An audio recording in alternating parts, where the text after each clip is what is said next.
Bismillahirrahmanirrahim. Alhamdulillahirabbil alamin. Wassalatu wassalamu ala sayyidina Muhammadin asyrafil mursalin wa ala alihi wa sahbihi ajma'in. Subhanaka la ilma lana illa ma 'allamtana innaka antal alimul hakim. Wa tub 'alaina innaka antat tawwabur rahim wa taqabbal minna innaka antas samiul alim.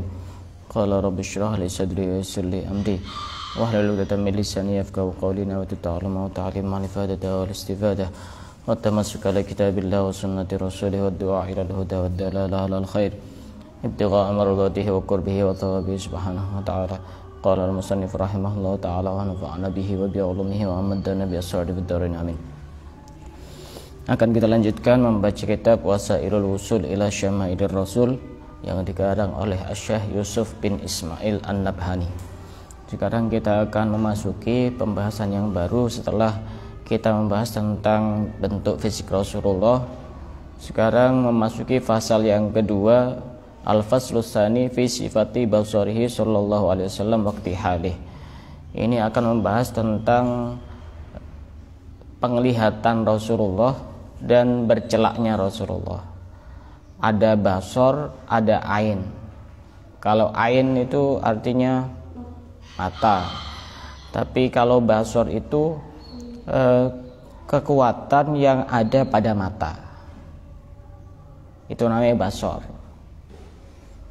Jadi kalau ain itu mata, tapi kekuatan untuk memandang itu namanya basar. Jadi satu paket dengan mata, itu satu paket dengan mata. Karena Rasulullah sallallahu alaihi wasallam yara bil laili fid dhulmah kama yara bin nahari fid dhaw. Rasulullah itu melihat pada malam hari di dalam kegelapan itu sama seperti beliau melihat di siang hari di dalam cahaya yang terang benderang sallallahu alaihi wasallam. Kita kan beda. Waktu malam hari kalau tidak ada cahaya, cuma gelap, bisa enggak melihat? Tanpa cahaya. Bisa enggak kita melihat tanpa cahaya pada malam hari? Di dalam kegelapan enggak bisa. Rasulullah itu walaupun kondisi sangat gelap, beliau bisa melihat sebagaimana beliau melihat pada siang hari yang sangat terang benderang. Kenapa kok bisa seperti itu? Karena salah satu alasannya karena penglihatan batinnya sangat bersih, hatinya sangat bersih, sehingga bisa menembus alam-alam batin, juga bisa menembus alam-alam dohir. Orang itu kalau memang hatinya bersih itu peka orangnya. Seperti wali-wali itu yang terbersih di dalam hatinya orang itu tahu wali-wali itu. Contoh Kiai Hamid Pasuruan. Karena ada orang yang tidak percaya kalau Kiai Hamid itu wali. Dan seperti itu dulu juga diceritakan bahwasanya sampai istrinya pun tidak percaya kalau Kiai Hamid itu wali. Dan memang wali itu yang pertama kali tidak percaya ya keluarga-keluarganya. Kenapa kok bisa seperti itu? Karena melihat kesehariannya ya biasa, orang biasa seperti itu. Dan orang yang paling terhalang dengan kewalian seseorang itu orang-orang yang dekat biasanya. Justru yang jauh-jauh itu lebih mudah untuk mendapatkan keberkahan karena adabnya lebih bisa dijaga. Kalau di depannya para kekasih-kekasih Allah kadang tidak bisa menjaga adab, sehingga tidak mesti kedekatan itu bisa membawa satu keberkahan kalau dia tidak bisa menjaga adab. Justru kadang-kadang murid yang kelihatannya jauh itu kadang lebih berkah ilmunya karena dia terhindar dari kurangnya adab kepada guru. Ya kita tetap husnudon kepada siapapun. Misal yang jarang hadir, ya bisa jadi dia hubungan batinnya lebih kuat, bisa jadi. Tapi kadang-kadang juga bisa jadi memang tidak ada sama sekali. Nah Rasulullah ini kenapa kok bisa melihat seperti itu? Karena ini hatinya bersih. Lanjut cerita Kiai Hamid itu. Akhirnya orang ini daerah sekitar daerah timur. Kalau Pasuruan kan barat. Ini daerah timur. Jadi orang yang tidak percaya ini datang mau sowan, mau nyabis kepada Kiai Hamid sambil bawa cincin. Nah, perjalanan menuju ke dalamnya Kiai Hamid itu melewati jembatan yang di situ ada sungai. Orang ini bilang, nanti kalau saya melewati jembatan ini, cincin ini, ya mungkin cincin yang tidak begitu mahal harganya, tidak begitu berharga, saya jatuhkan. Kalau memang Kiai Hamid ini wali, pasti akan tahu cincin saya ini sudah saya jatuhkan. Akhirnya nyampe di rumahnya Kiai Hamid, sudah ditemui sama Kiai Hamid. Tiba-tiba tangannya Kiai Hamid itu dimasukkan ke saku begini, kemudian sambil ambil sesuatu. Ini ya cincinnya, ini sudah ada di tangannya Kiai Hamid Pasuruan. Ini namanya wali, bisa mengerti sesuatu yang tidak bisa mengerti orang biasa. Itu namanya karomah, itu namanya. Nah, Rasulullah ini juga sama, bisa melihat sesuatu di dalam kegelapan yang begitu sangat gelap, sama seperti ketika beliau melihat di siang hari yang sangat terang benderang. Dan itu beliau punya kemampuan seperti itu ketika beliau setelah melaksanakan perjalanan Isra dan Mi'raj. Kenapa kok bisa seperti itu? Ya karena sudah ada sambungan dengan Allah Subhanahu wa taala. Bertemu dengan Allah Subhanahu wa taala. Ini sama seperti yang dialami oleh Nabiullah Musa alaihissalam. Nabi Musa ini bisa melihat semut yang sangat hitam di dalam kegelapan yang begitu sangat gelap. Nabi Musa, kira-kira kita bisa enggak? Gelap, walaupun tidak begitu gelap, ada semut kecil hitam, kita bisa tahu enggak kira-kira? Walaupun tidak lagi padam listriknya, susah ya untuk tahu. Nabi Allah Musa ini bisa tahu, bahkan jarak beberapa farsah, itu mungkin kita gambarkan beberapa kilo, anggap 1 kilo saja itu, anggap 1 kilo, itu kan sudah sangat jauh itu Nabi Musa bisa tahu. Tapi beliau punya kemampuan seperti itu setelah bertemu dengan Allah, walaupun tidak bertemu secara langsung di gunung Turisina. Waktu itu kan Nabi Allah Musa itu kan ingin bertemu dengan Allah, tapi kata Allah, kamu tidak bakal bisa, karena untuk bisa bertemu dengan Allah itu harus melewati 70.000 hijab, 70.000 penghalang, baru bisa bertemu dengan Allah. Tapi karena Nabi Allah Musa ini maksa, ya disuruh naik di gunung Turisina, tidak tahu di daerah mana itu. Kemudian di situ sudah tidak langsung bertemu dengan Allah, hanya bertemu dengan cahaya Allah dan cuma sekedar bisa berkomunikasi, tidak melihat wujudnya Allah. Tidak kuat Nabi Allah Musa. Itu 70.000 hijab hanya akan dibuka oleh Allah kepada satu hambanya, yaitu Nabi kita Nabi Muhammad SAW, dan kepada umatnya. Tidak pernah dibuka hijab itu, 70.000 hijab itu kepada siapapun selain kepada Nabi Allah Muhammad. 70.000 hijab itu meliputi cahaya, air, dan kegelapan. Dikatakan oleh Imam Ghazali bahwasannya seandainya dibuka satu hijab saja, misalkan orang bisa mendengar gemuruh air dari hijabnya Allah itu, maka niscaya hati itu akan copot sendiri dari tubuh manusia, saking tebalnya hijab itu.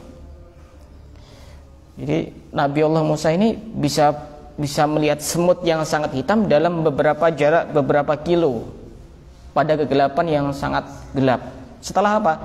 Setelah bertemu dengan Allah walaupun tidak secara sempurna. Begitu juga Rasulullah setelah bertemu dengan Allah dengan pertemuan yang sempurna, Rasulullah bisa melihat di dalam kegelapan yang begitu sangat malam, itu sama seperti melihat di siang hari yang begitu sangat terang. Karena ada satu cerita, ada namanya Syekh Abdul Hasan Asyadili. Syekh Abdul Hasan Asyadili ini pendiri Thariqah Syadiliyah dan juga pengarang Hizib Bahar, Hizib Nasor, itu Syekh Abdul Hasan Asyadili. Pernah suatu ketika beliau itu mimpi bertemu dengan Rasulullah, dan waktu itu Rasulullah sedang ngobrol dengan Nabi Musa alaihissalam berduaan. Kemudian Kemudian Nabi Musa ini di dalam mimpi itu bertanya kepada Rasulullah, wahai Rasulullah, apakah engkau pernah bersabda, ulama'u ummati ka'ambiya'i Bani Israel, ulama dari umatku itu seperti nabi-nabi dari Bani Israel. Iya betul, saya pernah mengucapkan seperti itu. Coba tunjukkan satu saja kepadaku dari ulama dari umatmu itu seperti apa. Nabi Musa ini penasaran, orangnya penasaran Nabi Musa ini.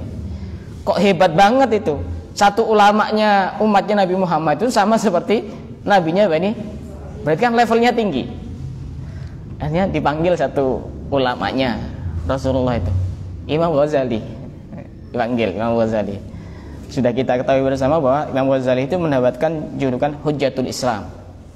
Orang yang hafal dan menguasai hampir semua hadis. Hampir semua hadis. Padahal semua hadis itu ada jutaan. Kita 40 hadis kadang tidak hafal.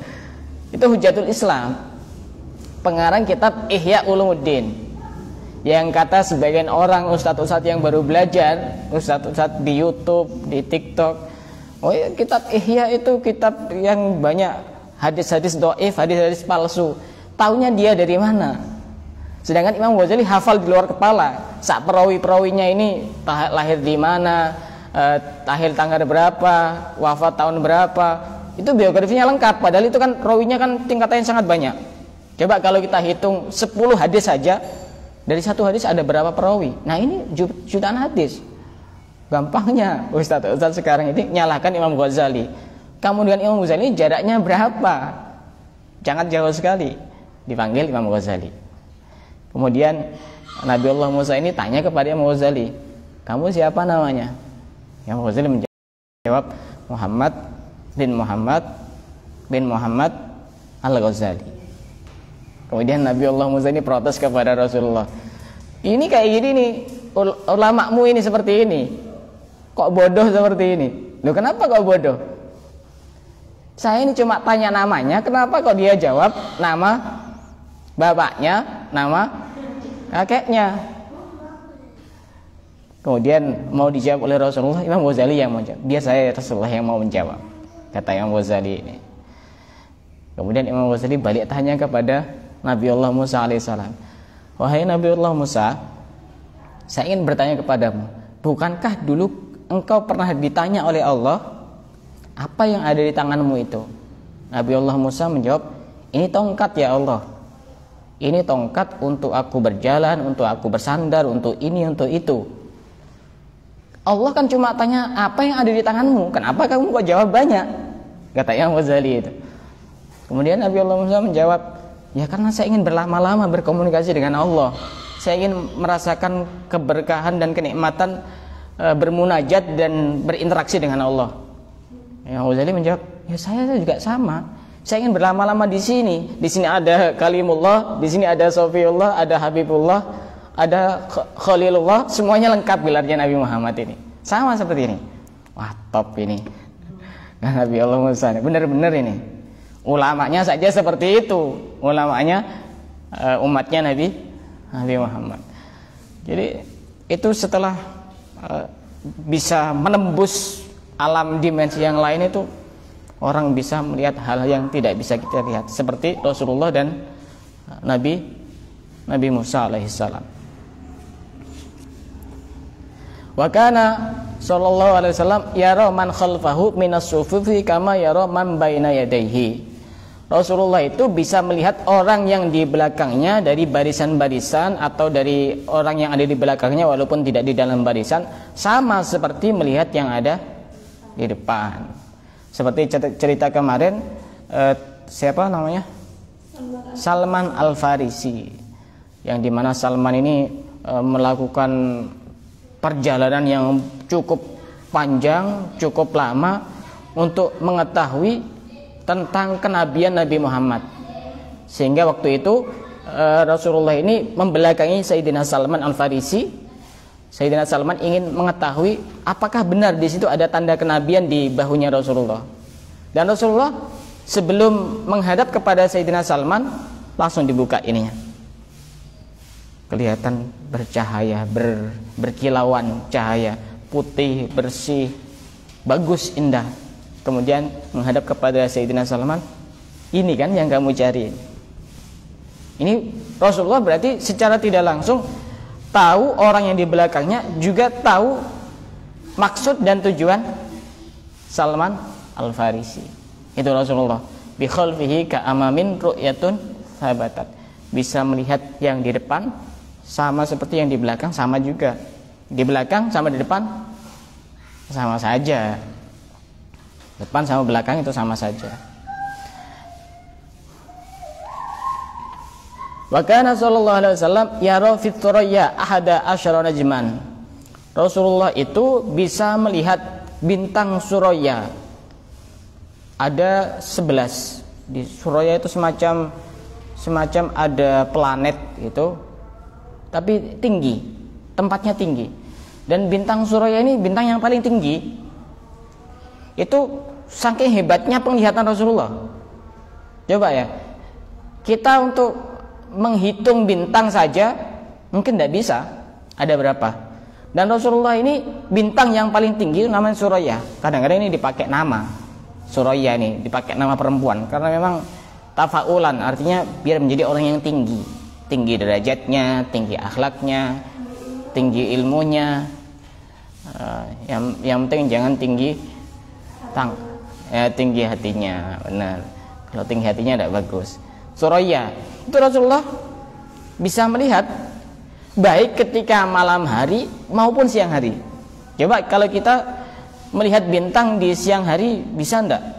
Tidak bisa. Rasulullah bisa melihat Suraya itu pokok posisinya yang paling tinggi. Saya tidak pernah ke sana soalnya, jadi ya tidak tahu.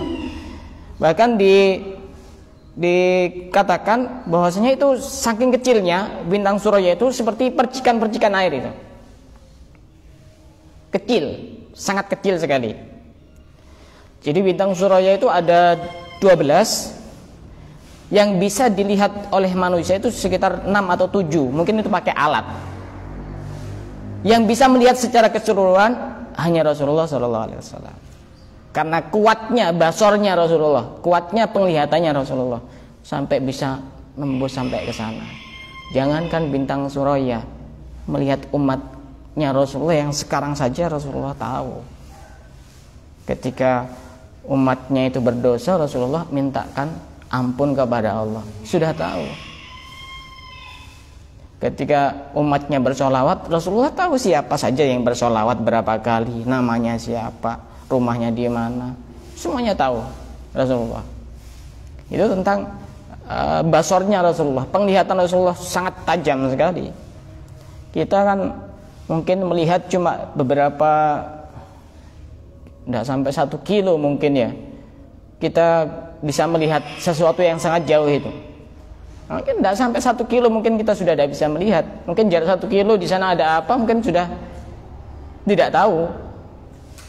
Mungkin tidak sampai setengah kilo, anggap saja dari barat sini sampai ke jalan raya, misalkan ada barang sebesar buku ini, kita mungkin sudah tidak tahu itu apa.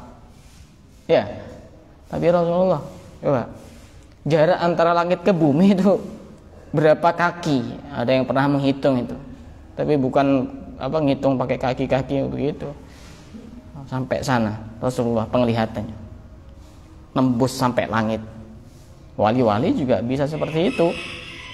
Karena ininya bersih, hatinya bersih. Maka orang hatinya bersih ini bisa menembus dimensi yang lain yang tidak bisa ditembus oleh orang yang kotor hatinya. Wa kana sallallahu alaihi wasallam la yaqudu fi baitin mudlimin hatta yudha'a lahu bisiraj. Rasulullah itu tidak duduk di rumah yang gelap sehingga rumah itu diberi cahaya, diberi penerangan. Jadi rumah itu yang bagus, penerangannya jangan yang redup, yang terang. Rasulullah suka kalau rumah-rumah itu gelap diberi penerangan.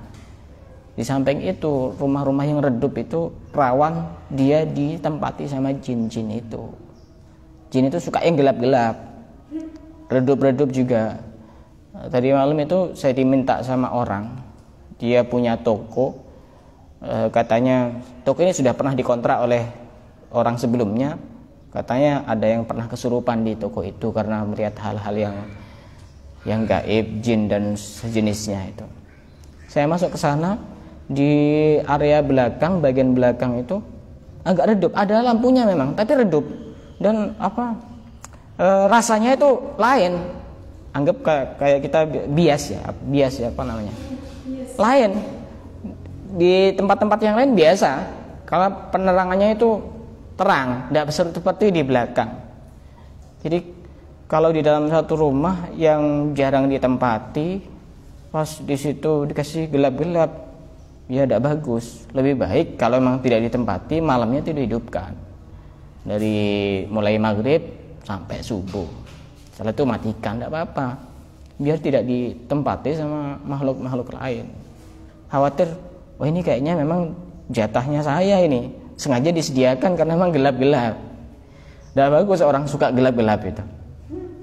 Tidak bagus, karena ada saya kenal orangnya, dia itu sukanya yang gelap-gelap, tidak suka diterang-terang.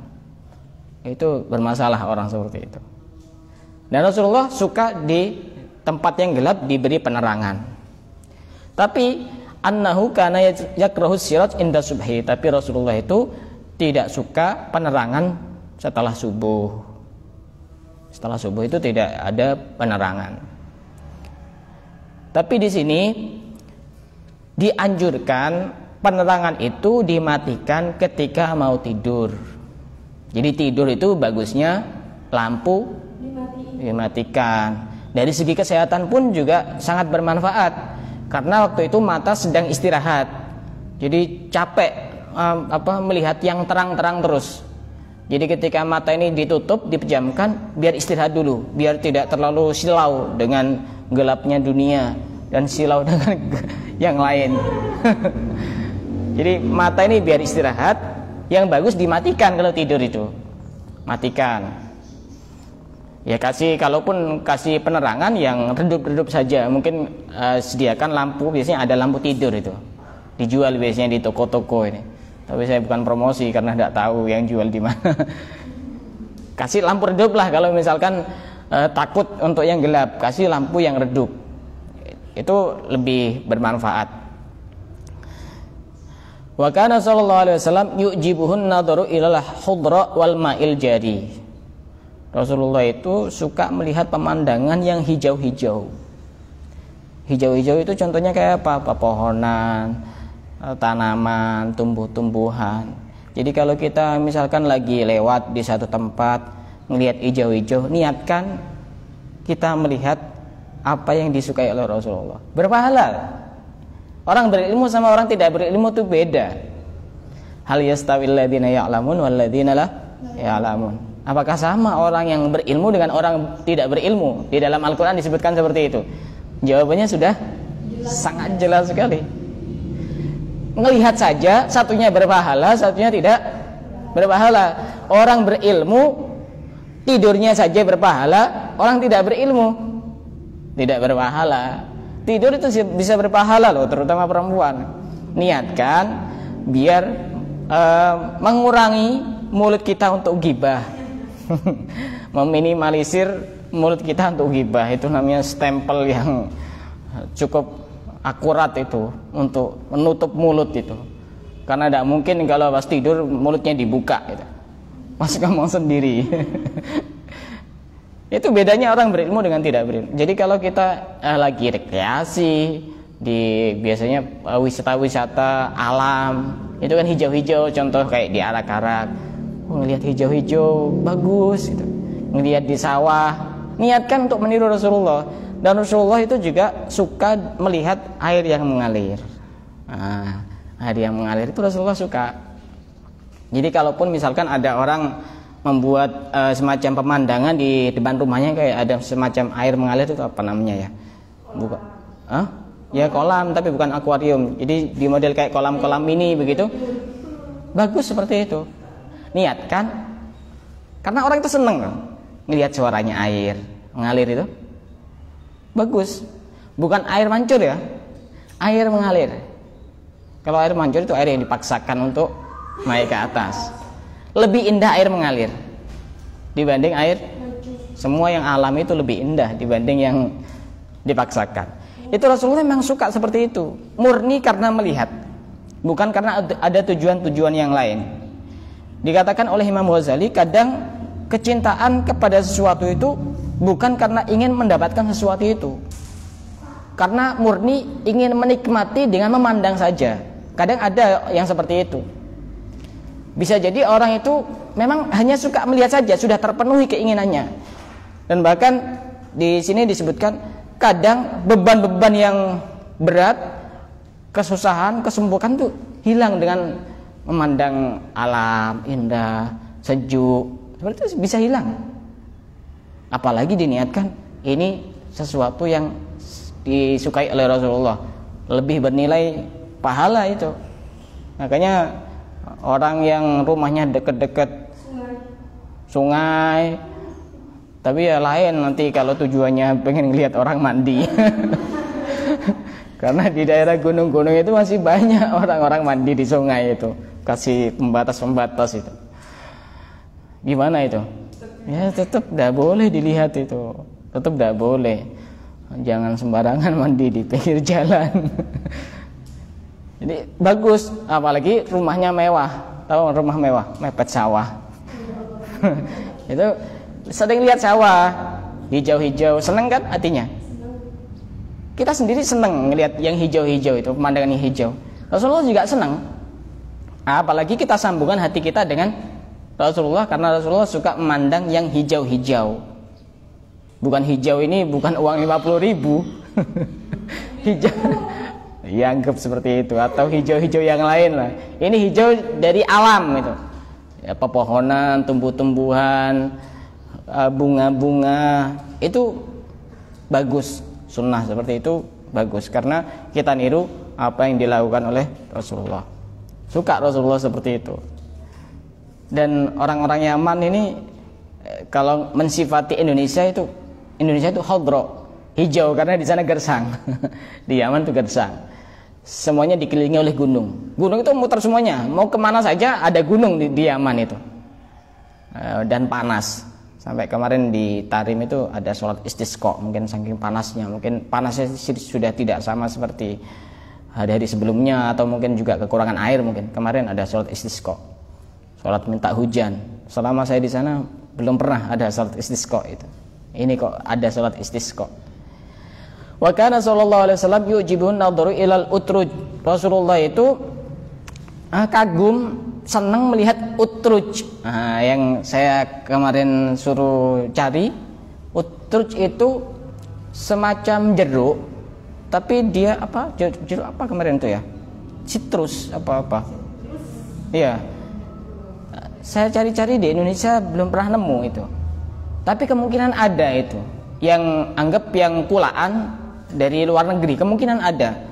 Dan ternyata itu sangat bermanfaat sekali. Coba nanti diketik di Google itu, ada gambarnya. Utruj, bisa ketik pakai bahasa Arab, bisa pakai bahasa Indonesia. Pertama itu bisa dimakan, kedua menciumnya saja ini juga kadang bisa menjadi obat. Itu bisa mendinginkan panasnya jantung. Kadang-kadang jantung itu ada uap panas, itu bisa diterapi dengan mengkonsumsi utruj itu, semacam jeruk, sejenis jeruk. Tapi bentuknya agak unik, agak panjang gitu. Seperti kayak pepaya katanya. Tapi tidak besar. Pas tidak rata. Kalau jeruk itu kan halus. Ini kayak ada benjolan-benjolannya gitu. Kalau penasaran coba cari gambarnya. Susah untuk dijelaskan gitu. Utruj namanya. Itu juga ternyata dijelaskan di kitab ini bisa menambah nafsu makan. Artinya orang yang susah untuk makan, anak kecil yang tidak nafsu makan, atau orang tua juga, itu bisa mengkonsumsi utruj. Dan juga bisa mengobati penyakit kuning. Kan ada penyakit kuning itu bisa diterapi dengan mengkonsumsi utruj. Dan juga bisa untuk kekuatan. Dan ternyata juga bisa mengobati orang yang gampang mual dan orang yang sering diare. Ini bisa mengkonsumsi utruj.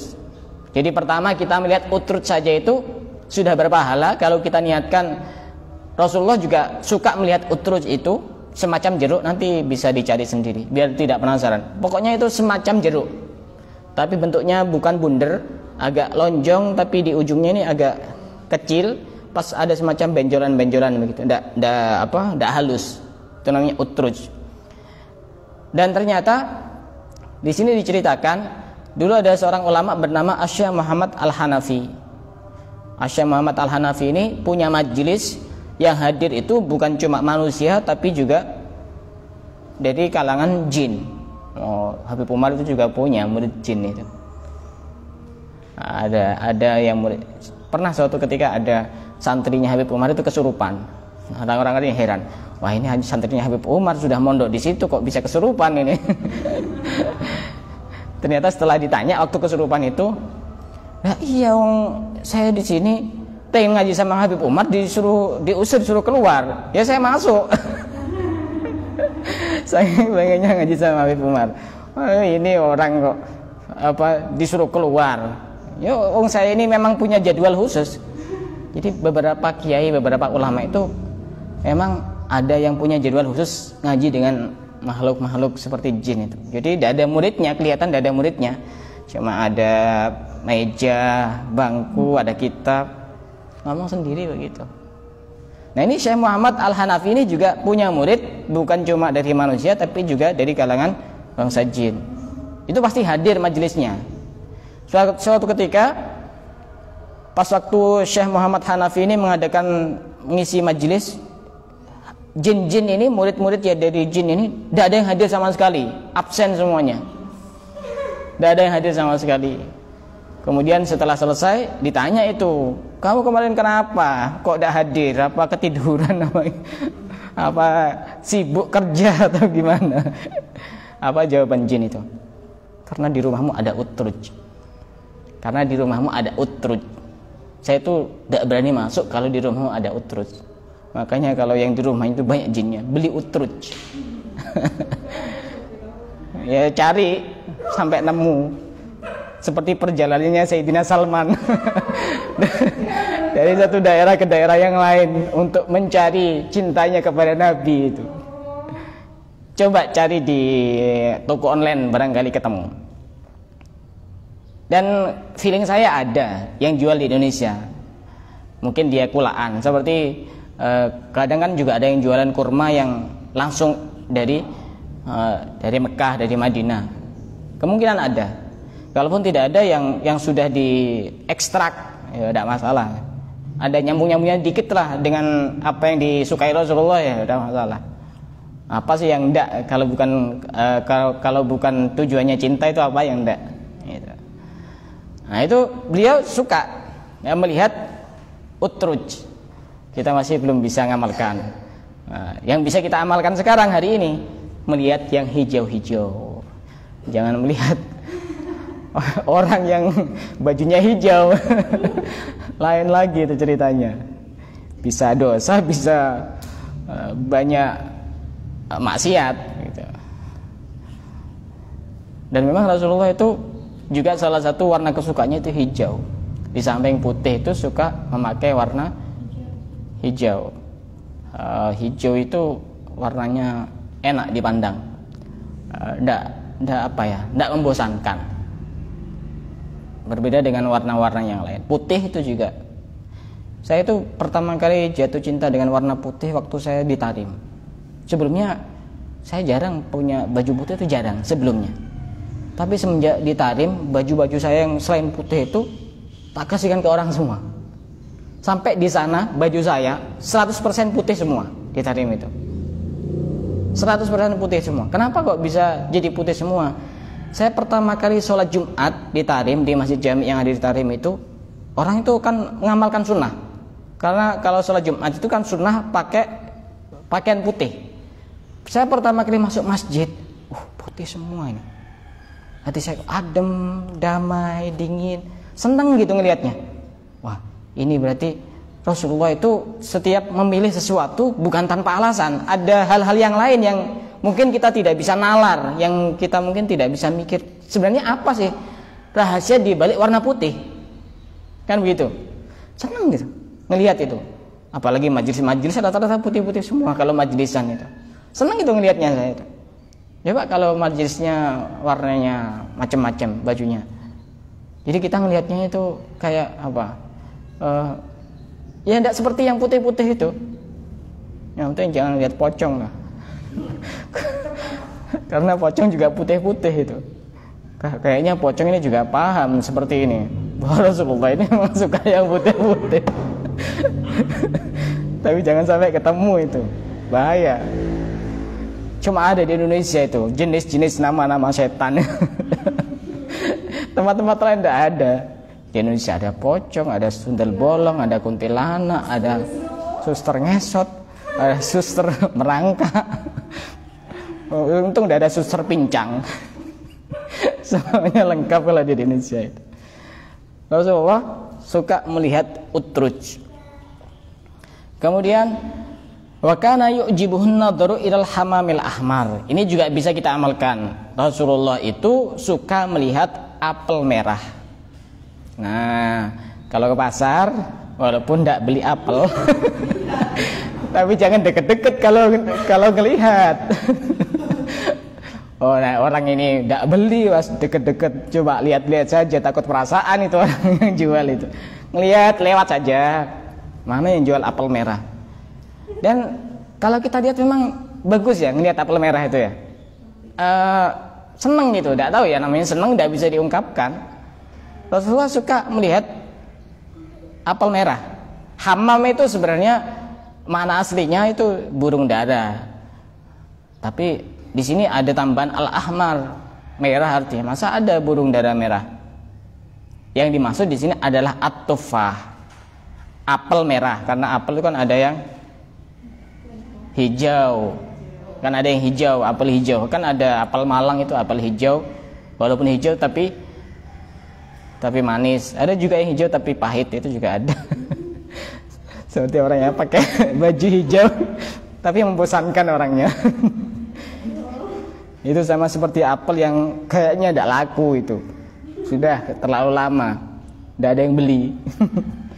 Rasulullah suka memandang apel merah, suka memandang apel merah. Dan ini juga bisa kita amalkan, apalagi kalau misalkan beli apel merah karena ini bukan saya niat beli apel merah pertama ingin memandang, dan Rasulullah suka ini memandang apel merah, otomatis juga ada sesuatu di balik apel merah ini. Coba nanti saya kasih PR ya, lihat di Google, cari di Google manfaat apel merah gitu. Kalau seperti ini tidak kira menyesatkan di Google, tidak masalah, cari di Google. Tapi kalau tanya gimana hukumnya orang wudu ngusap rambutnya begini, cuma begini saja sedikit, apakah sah? Oh, tidak sah. Karena ada ustadz yang viral, yang followernya jutaan, dia menjelaskan bahwa kalau ngusap rambut waktu wudu cuma begini saja, ini tidak sah, ini wudunya batal. Dari mana keterangan seperti itu? Terkenal orangnya, jutaan ininya, followernya, hafal beberapa ratus hadis, terkenal. Nanti akan saya kirim videonya biar tidak gampang terpengaruh, karena punya guru yang bersanad itu penting. Padahal menurut kita mazhab Imam Syafi'i, walaupun satu rambut sudah terkena air sudah sah, satu rambut ya, apalagi kemarin begini saja itu sudah tidak sah. Dan kemudian pembahasan berikutnya adalah tentang bercelaknya Rasulullah. Karena waktunya sudah mepet, insya Allah akan kita lanjutkan pada pertemuan yang akan datang, jam 7 kurang 5 menit. Ada yang mau bertanya? Silakan. Setelah ini beli apel.